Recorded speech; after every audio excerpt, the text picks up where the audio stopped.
À 2 pas du centre-ville de Loches, la carrière Vignemont. À l'intérieur, c'est tout un dédale de galeries qui ont été creusées dans la roche, le tuffeau bien sûr. 600 mètres ouverts au public. Et si le site est exceptionnel par sa superficie, il l'est surtout par le témoignage qu'il délivre, celui de l'exploitation de cette pierre très tourangelle.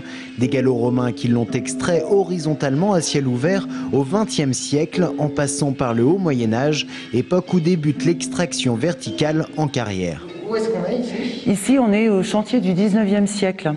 La première étape consiste à creuser une saignée verticale, la saignée de tranche qui va donner au carrier l'indication de la qualité de la roche.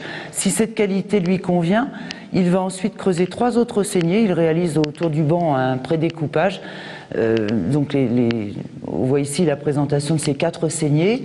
Et si le travail aboutit dans de bonnes conditions, la dernière étape est l'abattage du banc au moyen de coins de bois enfoncés dans la saignée d'encoignure. Et pour amortir la chute de ce banc qui pèse quand même 3 à 4 tonnes, les carriers préparaient ce matelas de chapin à base de tuffeau broyé et de déchets de taille.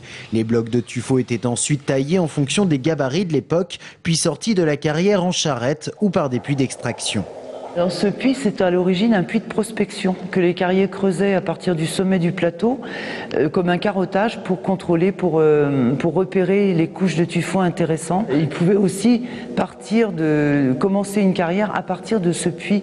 L'entrée du site témoigne de 2 périodes d'exploitation. À l'étage le XVIIIe siècle, jusqu'à 12 km de galeries ont pu être creusées et fin 19e, l'exploitation reprendra à l'étage inférieur. Entre-temps, le site sera transformé en habitation. Vers la porte, vous voyez une cheminée, enfin ce qu'il en reste, le linteau de l'ancienne petite porte qui permettait l'accès à l'habitation troglodytique.